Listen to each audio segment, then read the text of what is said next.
if you look at, if you are able to look at your own data and analyze your power numbers, if you can look at your power graph for the day, basically it's this crazy squiggly line that's constantly up or down, whether at the time you're doing 300 watts or 200 watts. And we've spoken a lot on the podcast about the better rider you are, the less exaggerated that line is in terms of extreme ups and downs. A really good rider, the range of up and down is really small on the graph. So the graph looks a lot more even. And the more erratic you are, the more erratic your graph looks. But I call this in the ruler of truth, because if you take a ruler and put it to the top range on your graph, so on the vertical axis, there'll be your power wattage, and it might be, let's say the top of your range was 250 watts. So that was the max wattage that you were supposed to push for the day.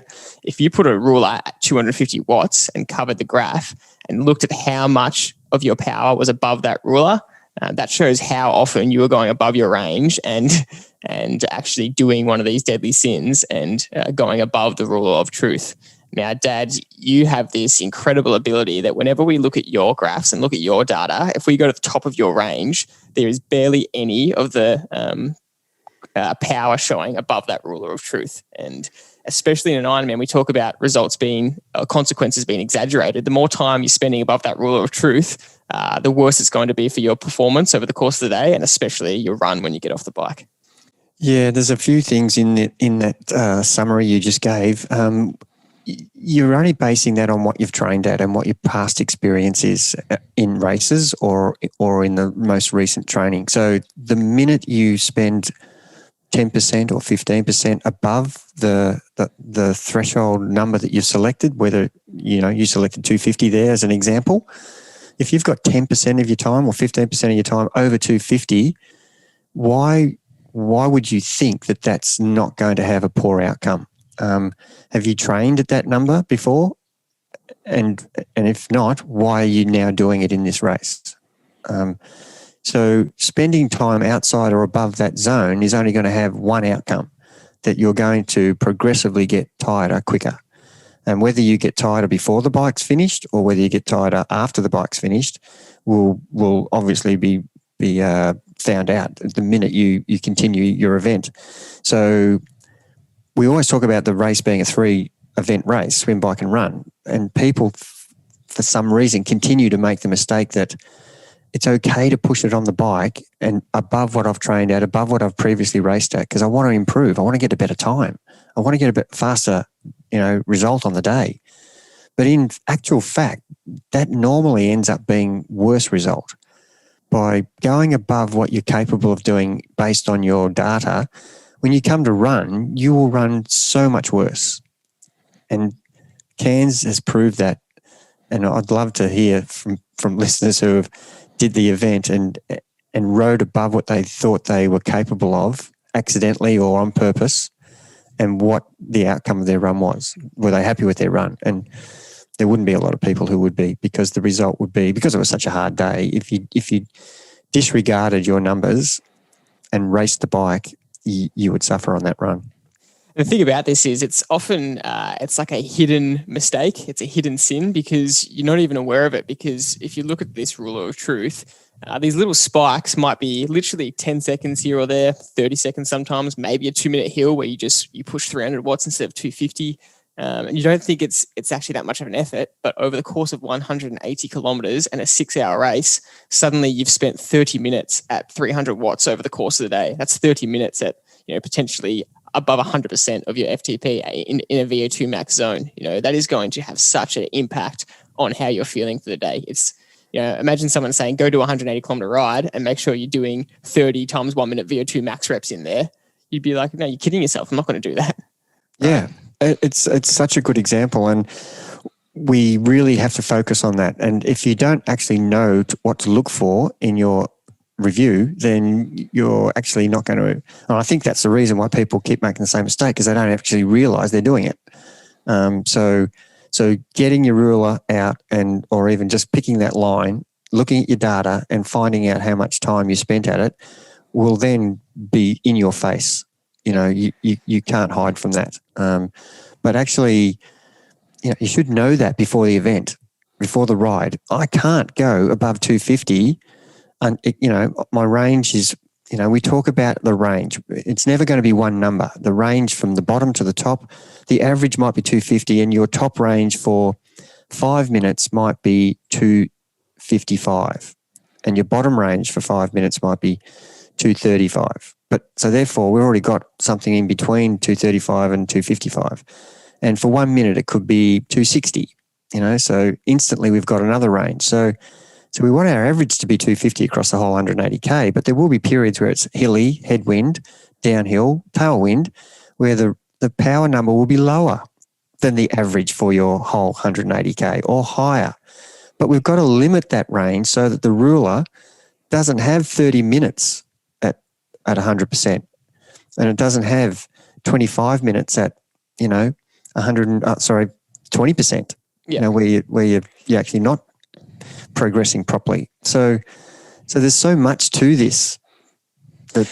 Because I've said this to you before. I said, you're going up a pretty steep hill. Let's say it's a 10% hill. It's fair enough that you're pushing a bit higher power there. You might have to drift over 5 minutes, and you just said no, it's not acceptable. Go slower on the hill. Get the gearing on your bike that enables you to pedal with less power. Yeah. And if you've got a rear cassette that's 23 instead of a 30, then you can't do anything but ride at 100% because you don't have the gearing to allow you to pedal properly. You'll be at 60 RPM and in a gearing of 23 at the back, and you can't do anything but ride over the power that and so that's another thing that comes into it, making sure that you know the course and you've got selected the correct rear cassette and front chain tooth ring for the front. So, that can cause you to have no option but to ride way above for another 2 minutes and another minute and another. Every time you've done that, you've got you're peaking your power outside the range, which is at the end of the day is going to cause you to fatigue so much quicker than you would have expected to in the training sessions you've done leading into it. And I talk about it as being gassed. Every time you do a peak power that's outside the range, you're gassing yourself one more time. And there's only, a certain amount of time before you are out of gas. And if you keep using the gas up too frequently, you get to the end of the bike ride totally out of gas and you can't run at all. No matter how good a runner you are, you just can't run because you have spent too much energy and burnt too much fuel, e.g. out of gas, and it's ruined your day without you even actually knowing it, George. That's the thing that I think the message I'm trying to get across here is you wonder what happened to yourself. If you don't go back and look at what I just did in the ride, did I gas myself in the ride? Well, go find out. Yeah, that is a deadly sin we'll touch on in more detail a little bit later. But I think what we've spoken about here with these peak numbers and the ruler of truth, this is, for me, one of the most valuable points I think I've ever heard from you, and I think is one of the most important things that triathletes who want to complete a 70.3 or an Ironman, it's very important in both events. To be honest, any endurance event, but more important in these big events because the consequences are so big. This has to be understood. And it's most important because it has the biggest consequence and because I think it is a little bit difficult to grasp this concept. The concept of power is tough regardless. It takes a while to understand how the power ranges work, what we're talking about with these power ranges set. And then this is kind of another level deeper in looking at these numbers. So it can be a little bit confusing for people, but it is worth understanding this point and going and doing this review process to look at your own performance and execution. And for that reason, this is why I think it is one of the most important points we can make on Ironman execution. Yep, and I am so harsh on myself and, having this season done 2 half Ironman bike rides and, I take great pride in pretty much there's less than 1% or 2% over the ruler in 90Ks. And that should be the goal. The variability index should be, around 1.0, 1.01, 1.02. And to look at some of the variability index data from the Ironman at 1.12, that shows your normalized power and your average power were incredibly apart. And what does that tell me? It tells me that was a really big variation in power. That's what variability index is. It's showing me what the variation in power is from your highest to what your average is. And the closer it is to 1, it means if you're picking 250, you're spending a lot of time at 251 or 249 as your average. And that sounds ridiculous, but that's what you should be aiming for.